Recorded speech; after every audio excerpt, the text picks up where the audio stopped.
Okay, welcome to Class 1. This is one of the 4 classes that we do as part of our helping you grow into the person God designed you to be.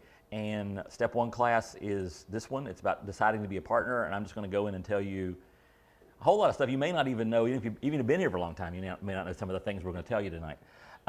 Step 2 is where we start developing your impact, and that's where we start talking about how you become the person God designed you to be, the habits for that. Step 3 is discover your design, and that's going to be about your personal spiritual development. Your spiritual giftedness, your passions. We go into all that stuff. Help you pick a place to serve. If you're already in a ministry, well, you probably get reinforced in how best to serve in that ministry. And finally, Step 4 is deploy with a team, and that class, just so you know, takes 15 minutes. Because what we do is we bring you in for the class. You've already told us what you want to do. So we'll take about 15 minutes for the class part, and then you go into actual training. So if you choose children's ministry, a trainer from children's ministry will be here to teach you what you need to know, so the next week, if you want, you can be in children's ministry, or you can be in First Impressions, or whatever that comes out to be. So, but tonight we're talking about deciding to become a partner, and a lot of it's just going to be our story as a church. So I'm going to give you the history of what happened. The church actually started, our first meetings were in this building. This building was just down the street. And we met in that section over there. I'm pointing at the coffee shop. And this section here was, each window was an exam room for a medical clinic. And when I moved down here in 2005, Carletta Cagle, who's the one who had already given 10 acres of land to start the church on, bought that piece of property down the road where our billboard is. This building was sitting there as a failed medical clinic. And so we were meeting in the lobby, and my office was there, that window. And we just used this building. It meant when we first moved in, there were urine sample cups in everything you looked at. They were sealed. So, but they hadn't been used yet. But they were in all the different rooms. That's why you open a drawer. That's what was in it. So, that's what we used for communion for the first few. Just kidding. Not really. So we had the first meeting in November of 2005. Hillman Grove Church is the one that sponsored us to begin with. So we had 2 or 3 families from there. We had 2 or 3 families from other churches. I put up R.J. Sauvé, if you know him, and he's on the worship team. And I put up these New Church on 87. They were black signs. They were this wide, and they just said newchurch87.com. Put those up on the road. Nancy Shoemaker saw one of those signs and showed up one Wednesday night. And we met here from November until we almost launched. And then we took a tent, put the tent up on the coldest day of the year in 2006, is February the 19th. And we had about 60 people show up in a tent when it was 20 degrees outside. And it went pretty well. So we had 3 of those. Then we moved to Highland Elementary at Easter. Had 90-some people show up for our first service, which isn't terrible. And according to the experts, you launch at one number, and the next week you drop half. We launched at 92, and the next week was either 91 or 93, I forget which. And so we were in there, and as soon as we got in there, the principal decided he didn't like us being in there. So he started an actual push to get us out from the second we moved in, which is a problem because we didn't have any money. Mrs. Cagle given us 10 acres. She decided to give us 5 more because we seemed to be working. So we had 15 acres here, and so we built the tent building. And they could put it up fast, so we got in. And we built it with a few things intentional, like the fact there was not nearly enough children's space. So we built it without the children's space and then moved in that portable classroom when we got in there in less than 2 years. And then when we moved in, we went from 200, which we were running, to 600 in 18 months, which meant we need more space. So we brought this building, moved the old medical clinic up here and remodeled it. And then we started looking for more space. So we decided to build a new building. And a team and I went to Birmingham, Alabama, to one of the best contemporary church architects in America. And we went down there and we met with them for a couple days, and they created the most awesome building. It was just sweet. It was so perfect. I just loved that building. You were here for that? And I brought that picture back and I showed it to everybody with a great big old smile on my face, and everybody hated it. Just hated it. It wasn't visceral hatred, but it was like, I don't think so, Steve. And I said, what do you want? We need more space. And everybody said, we should build a gym because the community needs a gymnasium. And I go, you do know if we build a gym, we'll have to put away every chair every week. We'll have to find a way to make everything portable again. We just got out of a school where we were portable. In our building, we just flip a switch and we built a gymnasium because the community needed a gymnasium a whole lot more than they needed a building where we could just meet once a week. Then I did something else stupid. As we're getting ready to move into the gym, or maybe as soon as we went into the gym, I told them this little story about how I'd been in my office and I came out of my office and the parking lot was where the gym is now. That used to be the parking lot. And I came out, and there was a guy, he drove us down the hill, he pulled over an old grass strip there, and he got like a 3-year-old little girl out of his car, and he let her play in the grass for 10 minutes. And then he put her back in the car and drove away. And I said, this area needs a playground. So one of these years, we should build a playground. So of course, the church immediately decides we should build a playground now, even though we just went in $2 million debt.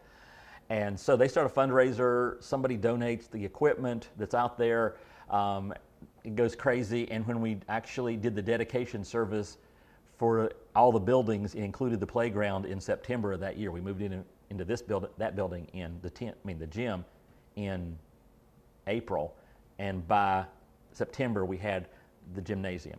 We had also the playground, and then Mrs. Cagle gave us another 15 acres, somewhere in there too. So that's pretty sweet. We got 30 acres here we can expand. Our dream is to keep going with the community-centric stuff. So our long-term goal would be somewhere along the way to get an amphitheater down there where we could have, bands and picnic stuff. And I've talked to people about putting in a baseball field, or soccer field or two, because 30 acres, we got room for that. And so our church is always dedicated to being part of the community, a central part. This building, this whole facility now, you ever try to book a room here? Good luck. There is karate. Heather schedules it. She can tell you what crazy it is. There's homeschool volleyball on Wednesday afternoons. There's karate. There's, you name it, there's something going on. The Boy Scouts completely invade every Tuesday, to the point that when I have pastors' leadership team meetings one Tuesday a month, we have to meet in my office because it's the only available room in the facility. The Boy Scouts and Cub Scouts have the rest of the place. And they were meeting at a small church. That church felt they needed to let them move on. They came here and they just and expanded the facility. So that's what we do. We're going to be part of the community. We're going to do things that matter. Our mission, it says on an individual basis, is to help people grow into God's design for their life. And we do that by being this light on a hill. One of the ways I've phrased our kind of vision is, eventually I want people to think, when they think Spout Springs, to think here. And oh, by the way, there's a church up there too. And so that's where we're going.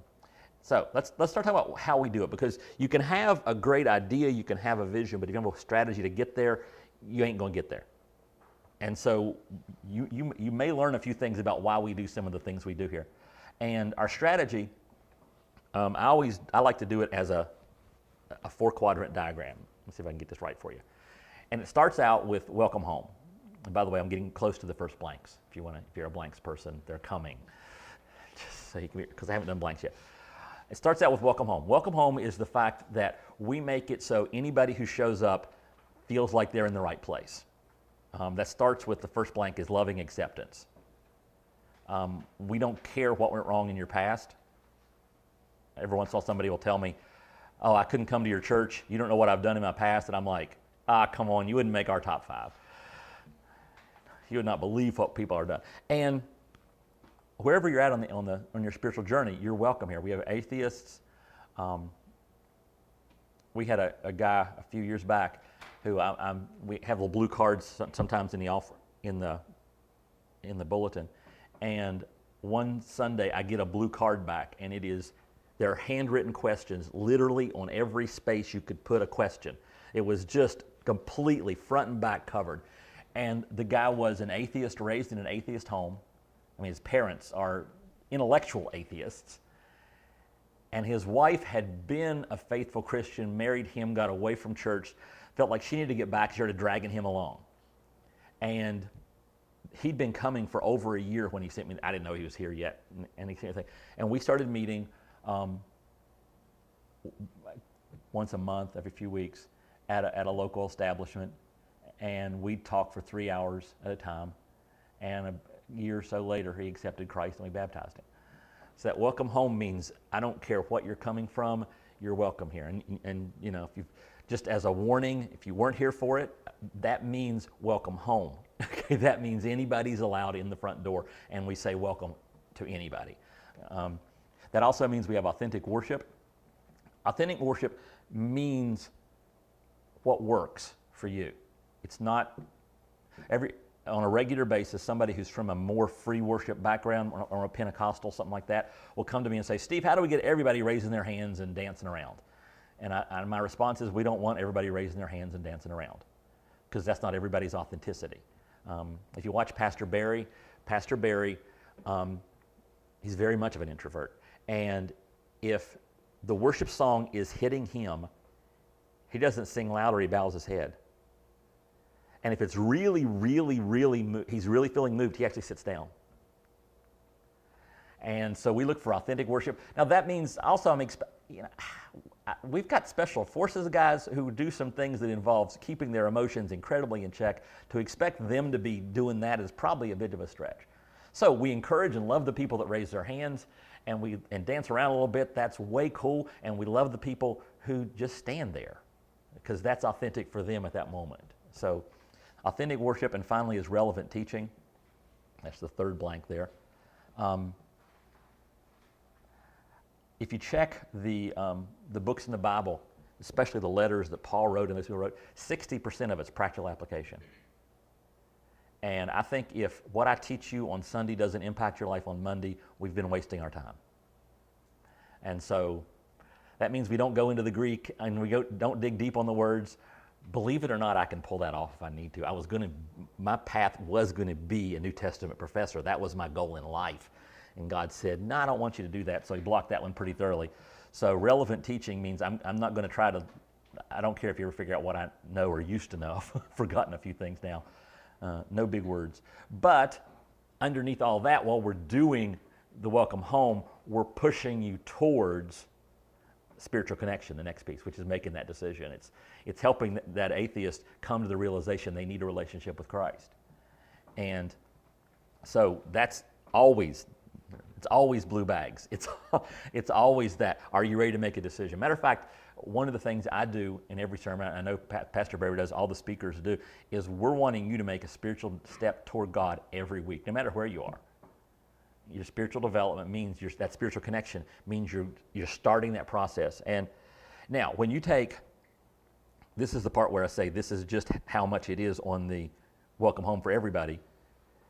We believe that the Bible teaches once you accept Christ, you get baptized, right? And if we look at church, some churches don't do that, and that's cool. But when I look at the New Testament, they always did that. I'm a new Christian. Okay, find some water. That was just every one of them. The Ethiopian eunuch, who knows what eunuch means in his context, it didn't mean good. As soon as he got saved, he got baptized, and we do the same thing. Well, that means a few years ago, if you were here, we had a person come through here going by Sylvia, and Sylvia's transgender, and it's hard to tell this story and be polite, but because Sylvia was born male, and when we met Sylvia looked like a 50-year-old man wearing a dress. I mean, it wasn't, you see the ones on TV where they look like, is that you're doing double, there were no double takes. Oh, there were double takes, but not because Sylvia looked like a woman. Sylvia looked like a middle-aged man in a dress, usually with a 5 o'clock shadow. And Sylvia started growing, became a Christian, and wanted to be baptized, so we baptized Sylvia. Some people got mad. Oh, we shouldn't do that. You should wait. Hey, we didn't ask the guy who got baptized if he'd stopped watching pornography. We believe that the first step in spiritual development is baptism, so we baptize people when they accept Christ, and we don't have a checklist. So anyway, and Sylvia had lots of challenges And we weren't able to meet all those challenges, but man, we put an effort in.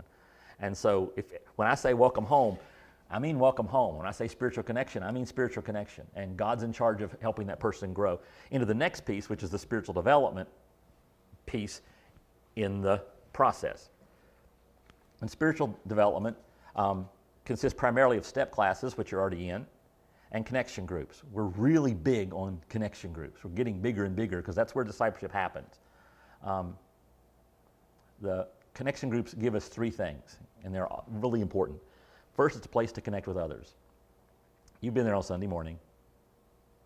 You know how it's not a place to make friends, right? It's just not. There's too many people in that room for you to be that. So it's a place to connect with others. And so that group gives you, they give you your church is your connection group. That's your immediate church. That's the ones who know that you're hurting. They know when you're happy. They can speak into your life. They can do all these things that are so important that can't happen on Sunday morning. They just can't. It's not possible. So joining a connection group is crucial for a place to connect. It's also a place to protect each other. That's the next blank. And again, because when something's going wrong, they're the people who can love you and know what's going on. And I like to say, there are times in your life when you need a hug. There are times in your life you need a kick in the butt. And a connection group is people who know you well enough to know which one you need when. And so that's to protect each other and a place to grow together. Iron sharpens iron. You can bluff me all day long. You're one on Sunday morning. You're one of a crowd, and even if you're my friend, if you're not really close to me, you can bluff me, and everything's really doing good. But you can't bluff the people that are really close with you. You can't bluff those people that are in your connection group. And so when you're trying to convince everybody that everything's fine, and you're doing the things you need to do spiritually, they're the ones that can call your bluff. And so you need that for growth. So that's the connection group. That's what the purpose is. And I'll give you the model real fast. Because how we do it is we come to the realization that for some reason this church attracts, among other things, very stubborn people. It's just the way it works. I know you can't relate to this, but we attract very stubborn people. And anytime we try to tell everybody what they're supposed to do, we have a significant number they're going to say, yeah, that means I'm not doing that. So we use what's called a free market. And a free market means you get to pick what you're doing, you get to pick who you're doing it with. We're not going to try to overly structure it. So we've got groups of all kinds and always trying to find new ones. We got groups for women, we got groups for men, we got groups for young people and old people. And I'm in a group for people who primarily, not everybody in it, but most of us are in the we just became grandparents, or we're just getting ready to become grandparents stage. So we're all at that point, and so we get together, and our group doesn't like following the rules. We don't meet every week, we meet every other week basically. When we have breaks in the sessions, we don't take them. So and that's all the groups are like that. We're going to do it our way. Okay, that's cool. Free market means we've even got one of our guys in the church is trying to develop a group because he likes medieval stuff. And if we ever been to one of those activities where they have the guys in armor out there beating each other with swords, he thinks that'd be a really cool connection group. So he's trying to actually form one for that. And we're like, yeah, sweet. Because if you can get people together and start the process of spiritual development, that's cool. And we've got other groups that meet and are intense Bible studies that last for 2-3 hours. We got those too. So everything in between, we get together just because and have a spiritual component to the other end. We try to have 3 semesters every year. That's the next 2 blanks. And by 3 semesters, we mean we're going to push it 3 times a year. We're going to come out like in January, February, we're going to come out and we're going to really push. You need to be in a connection group. You need to be in a connection. And we're going to spend a month pushing that. And we'll do that again a couple months later, and we do it again in the fall. And so that's how that works. And just like in Sunday morning, everyone can join a group. You don't have to be a Christian. You have to be breathing to join a group. Matter of fact, we had a young lady. There's a group I think they're currently on hiatus, but they were primarily musicians and singers, and they got together to study. They'd read the lyrics to songs, specifically older hymns, and go through and have their group was built on doing that kind of a discussion. And there was a girl, she actually lived in our neighborhood, young woman, and she started, one of the worship leaders invited her to that group. She was Mormon and started coming to that group, came for a few months. They finally got her to come to Sunday morning, and she finally took a blue bag and she got baptized. And she's moved on, and she's still an ex-Mormon who's looking for, I think she's found a church now where she's at. And she's bringing her husband along. And that's, the connection group is an excellent place to start with that. So everyone can join a group, and any partner can host a group. And a partner means somebody who's joined the church. If you sign the thing at the end of this class, you're a partner, and you're able to join. You can lead a connection group. You just go through the connection group training that Pastor Vince offers, and you're ready. And it can, like I said, it can be about almost anything. We discourage Ouija board connection groups, and Wiccan. We're kind of against that. And there are some limitations, but for the most part, if you come up with a connection group idea, the answer is yes. We'll try to help you use our app, help you gather some people to it, especially if it's during one of our emphasis launch times. So, welcome home, spiritual connection, spiritual development, but we don't want to stop there because we're not here just to grow. We want to have a global impact. And we're all created to make a real difference, and we believe that we're going to push you to make that difference, and there's 4 areas where we want you to make a difference. First, I want to help you make a difference in the church. If you knew how many people it took to run everything Sunday morning, it's crazy. It's just, we have to make that welcome home work. Because how's welcome home work? Welcome home starts when you drive on the property. Because as soon as you get on you've come to, you all, there was a first time every one of you came here, and you've gone to other places, and that first thing, you are confused to start with, and a little nervous. We have a first impressions team, and their job is to take the confusion and the nervousness out of it for you.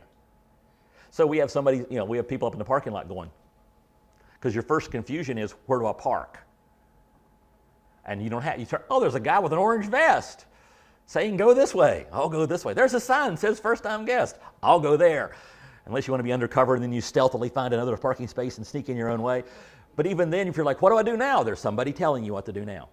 Your next concern is, what do I do with my kids? I'm concerned about my kids. Come over here. We're going to take you here. We're going to sign your kids in. Here's this sticker. This sticker means nobody's allowed to have your kids but you. If you don't have your sticker, we're keeping your kid, And so, okay, I'm no longer confused about where I was going to park. Got it. I'm no longer concerned about my kids. They're in a safe place. Oh, by the way, if my kid has a meltdown, here's your number. It's going to be up on the screen. You got it. Okay? What do I do now? And we take you through step by step, each step in the process. And it takes a lot of people to pull that off. And so everybody pretty much needs to do something on Sunday morning just so we can welcome all the people and get them into the seat. Because here's the thing. If our goal is spiritual connection and spiritual development through the welcome home, that's the purpose. Everything that's wrong is going to distract them from the purpose. If they're concerned about their kid, they're not going to be able to hear the sermon. And so we have to make that work. And so everything aims toward that welcome home to the spiritual connection. It even includes, by the way, this is something I could have brought up earlier, but I'll throw it in now. It even includes the way the sermon is structured is built to help you feel welcome when you get here. I don't know if you know, you may not have picked up on this, but occasionally I'll use humor in a sermon. Just once in a while, I'll sort of roll that in. And Pastor Barry will do the same thing. Matter of fact, my daughter, who grew up, unfortunately, listening to me, I've let her listen to some of the best speakers in America, and a lot of times she's like, he wasn't very funny. But there's actually 2 reasons why there's so much humor in the sermons. One is, I was raised that way. I don't really have any other, that's the only setting I have. But number 2 is, it performs an incredibly important function. You ever tried to laugh with your arms folded? A new person comes in, they come in and they sit like this. They're a little bit concerned, they're a little bit almost hostile a lot of times. And they're not sure if they're supposed to be here, if they want to be here. And they're sitting there like this. Try laughing that way. You can't do it. If I can get you laughing, your arms will uncross, and you'll lean in, and now you're hearing it, and now God's word can penetrate. So even the humor is strategic. Everything is designed to get you to the point where you're ready to make that spiritual decision. And so we need everybody involved in the church aspect of making an impact. But that's not the only thing. We don't want you just, that's why we try to limit people. We say you can lead in one ministry, serve in one ministry, and then you need to stop. Because you need to have time to be impactful in the second one, which is each of us have an immediate sphere of influence. Sphere of influence, that's the people that we know. Sphere of influence is, it's your family, it's your coworkers, it's the people you go to the gym with. And the cool thing this is all strategic. Another thing that happens with Welcome Home is everybody knows if you've been a Christian very long, you're supposed to help other people come to a relationship with Christ, right? Does anybody just love that part? Or does it scare you and make you pucker up in weird places? You should lead somebody to Christ. Oh, no, not that. Everybody gets all nervous and scared. So we say, hey, you know what would work?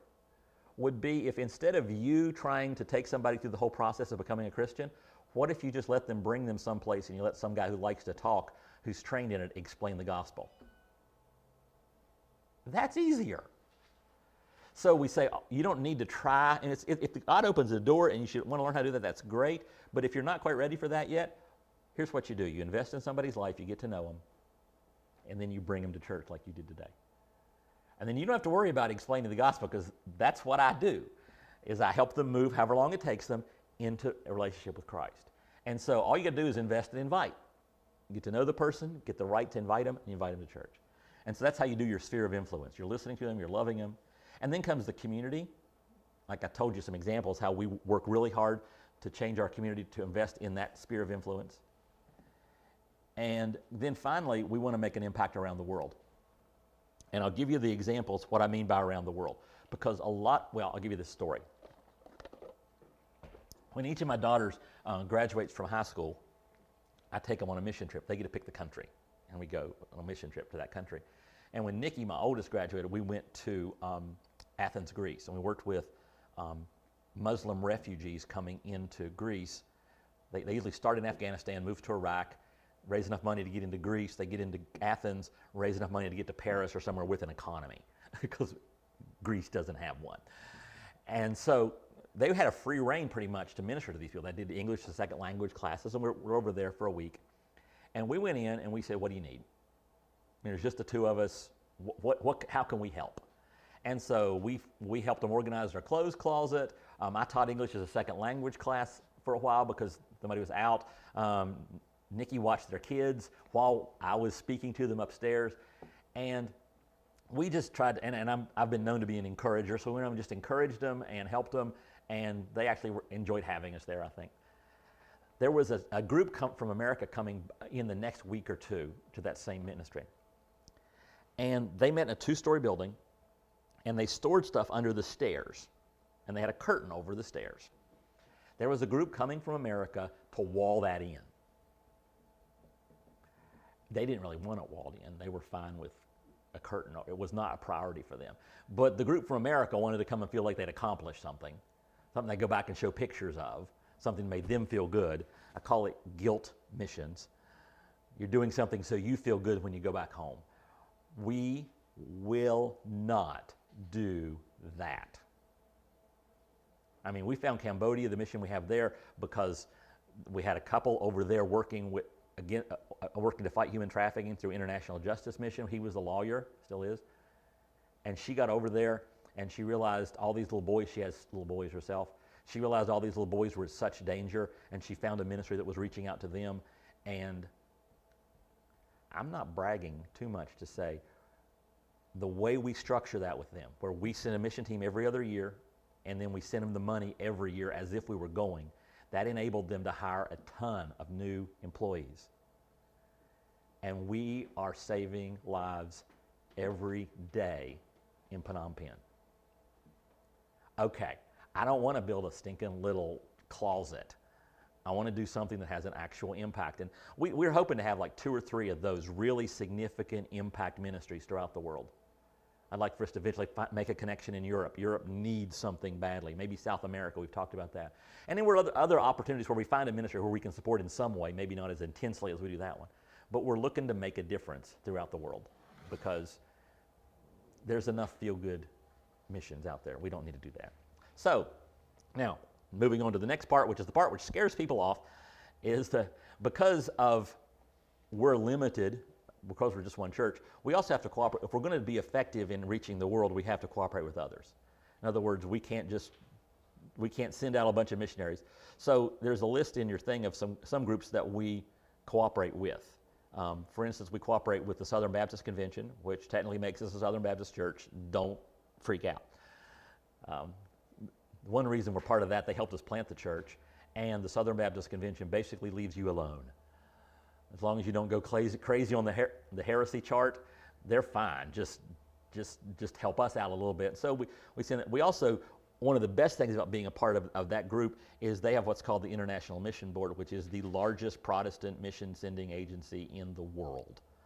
And so we get to be a part of, while we're not in every location, we're intensely in Cambodia, but we're also lightly all over the world. And if anybody in our church feels called to be a missionary, we can send them to Richmond, to the headquarters there, and they've got a training center that can prepare them to go anywhere.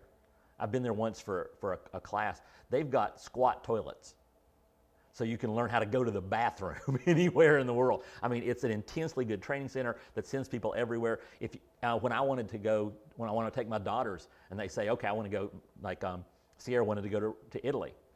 I got in touch with them, found 3 missionaries over there, and we went on a tour and spoke and worked with different missionaries in Rome. I mean, we did Rome, Naples, and Florence. And so that's actually where we're in, a small town outside of Florence. So we cooperate with a group for that. We also cooperate with the North American Mission Board, which helps plant churches everywhere, churches a lot of times like ours, and is also great in disaster recovery. So one of the things that hinders our church is we have so many military people. So most of the guys who, if there was, like when the hurricane hit somewhere other than here, if we wanted to send a team of our guys to New Orleans, we can't do it. Uncle Sam ain't letting go. So our guys can't go. But through them, we're already helping. We've already part of at least the financial part of that. And so anyway, that's 3 of the groups we cooperate with. There are others. We're always looking for ways to partner and do a better job. Now, the next thing some people are always curious about is the government of the church. How's the church run? Well, you guys know this, but if you've never been here before, we don't do business meetings. Some people, I was talking to a church about us helping them out and sort of adopting them, and they found out we didn't do business meetings, and they were like, you don't have a monthly meeting where you talk about the toilet paper? No, we do not. We used to have one business meeting a year. Do you remember the business meeting we'd have? We'd have it between the 2 services. Yeah. We'd hand out a thing and vote on the bulletin, not on the budget. On the bulletin. We vote on the bulletin. No, we vote on the budget. We found out we didn't have to, so we stopped. Because I've got a pastor friend, and they're voting on their budget like next week. So they printed up actually Heather printed up all the budgets for them. And they'll put out all those, they'll put out about, how many budgets did you print for them? 30, 40? About 45. 45. They'll all get taken. Everybody will take a budget. They'll all take them home and they'll all study them, and they'll come back and vote on them next week. We would print out 30 budgets. We would put them out in the hallway, and 3 would get taken. Because most of the people that are attracted to our kind of church really don't care about the numbers. You want to be out there making a difference in the lives here. So we don't do a lot of meetings. We don't do a lot of that stuff. We have a staff elder system where the staff makes most of the day-to-day decisions on the big scale. The elders make the vision decisions on the even bigger scale. And if you want to be part of the decisions on a ministry-to-ministry scale, get involved in the ministry. I mean, we let the people be part of the decisions. If you're actively in that ministry, you get a big say in what's going on. We don't tell our connection groups what to teach. We don't tell, I don't micromanage whatever it is that the children's ministry is doing. We have somebody in charge of First Impressions, and they run First Impressions. And we let people run. We let them have the freedom to do what they want to do, what they think is the right thing to do.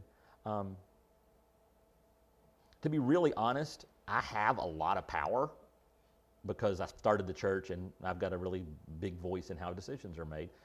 The elders have the ability to change that if I ever show any sign of not being able to handle it. I work best without a whole lot of restrictions, and so it works for us. But if you want to have an impact, don't come to me. get involved in a ministry, and you'll have an incredible. Sharita, I know you've got an incredible impact in children's ministry, and if you go to Kristen and say, "Here's this," she's going to strongly consider and probably do whatever it is you suggest because you've been in that ministry long enough that you've got to say. And if I say, "Kristen, you should do something," she's going to go, "I don't know, Steve. I don't think that's a good idea." So, anyway, that's how that works. Church finances. This is the wonderfully exciting part of the thing. We're almost through with this part. Church finances, exclusively supported by the giving of the people. We believe giving is part of your spiritual development, but as you know, if you've ever been here very long, we don't check on it. I believe it's a spiritual discipline, just like reading your Bible and praying is a spiritual discipline. And I don't ask anybody if you're reading your Bible and you're praying. So I don't ask anybody what they're giving, and I don't check. Nobody knows.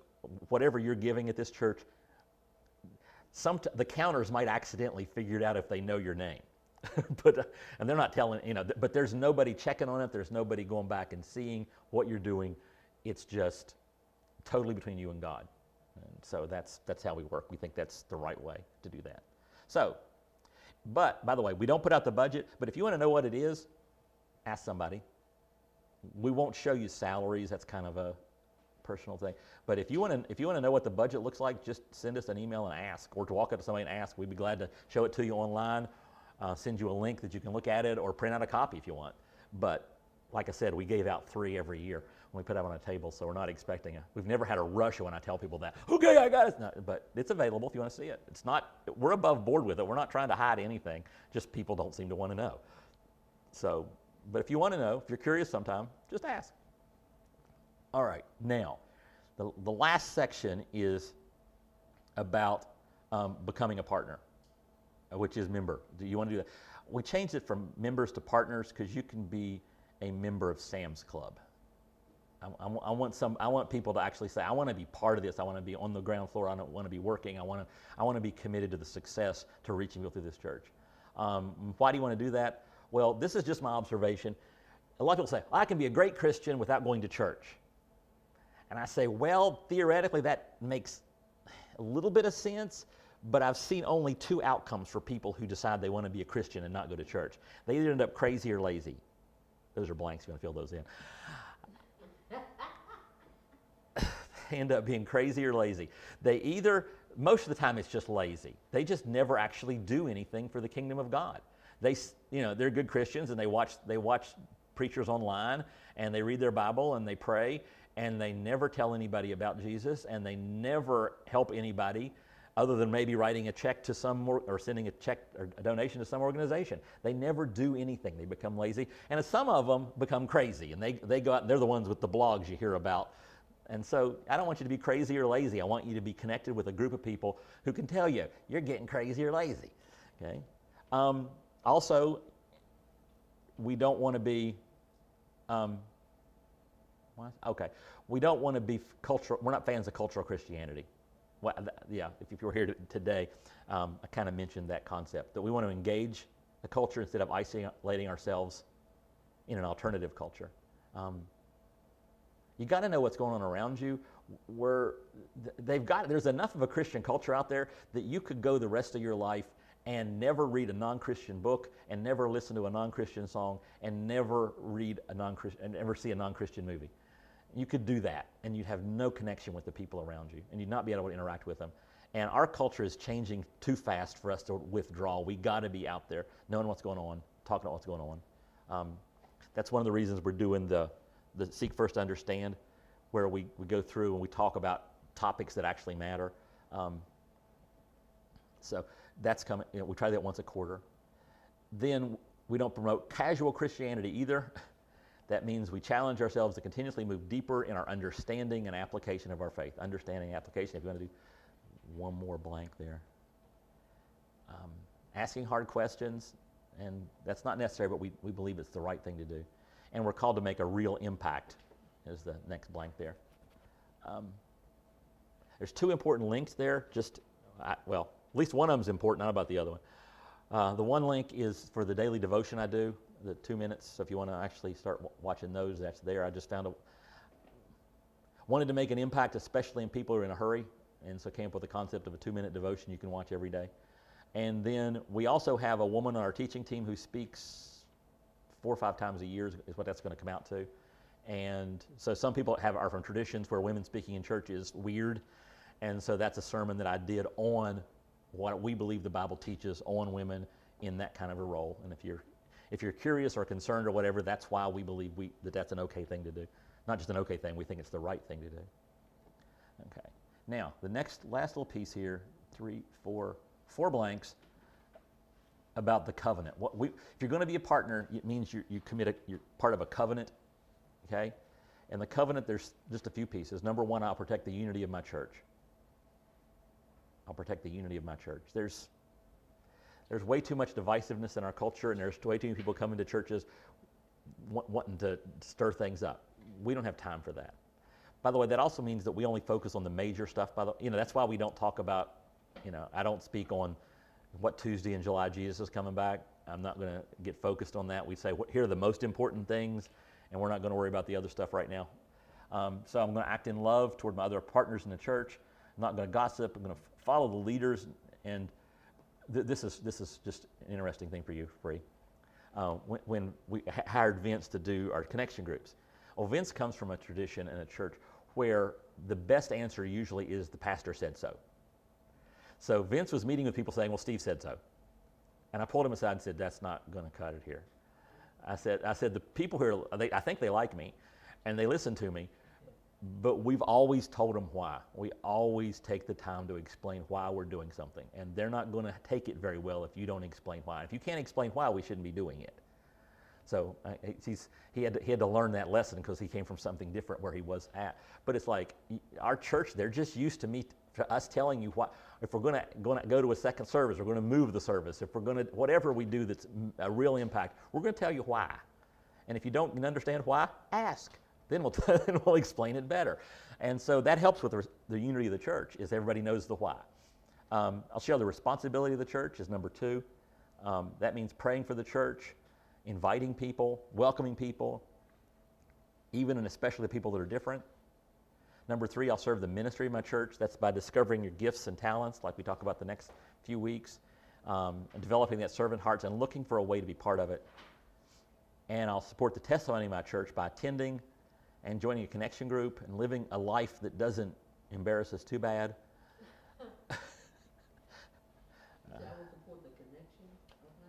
The testimony is the last. Testimony, yeah. Threw a spiritual word in there, didn't we? And of course, giving regularly. So, of course, supporting the testimony is important because of the kind of people that we attract. Not everybody who gets plugged in completely is going to get to that point. We've had some interesting things happen with our people. We do have a policy. We do not pay bail. That's really true. So anyway, that's the basics of the Step 1 class. If you have questions, you can stick around and ask afterwards. Or if you have a question you think I missed that you think everybody would be interested in, feel free to ask it. The next step is sign the partnership agreement, join a connection group, and then come back next week for the next class. And I don't know, I've been here a while. I still like the place. I think we're doing very important things. I think we're doing good things. And if I were joining a church in this area and I work for you, I'd join this one. We're not the coolest church because we don't have anywhere near a cool pastor, so that ain't ever happening. And we're not the slickest church. We don't want to be this. Nothing wrong with that, but that's not what we want to be. We want to be the realist church, a church that asks the hard questions, that does the important things, that's not afraid of, being a little messy. We have a thing, we run toward the mess, not away from it. And that's not everybody's cup of tea. But if it is, if making a real difference is something that means something to you, then I'd encourage you to sign that partnership covenant, and let's keep rocking it and seeing what God's going to do in the future.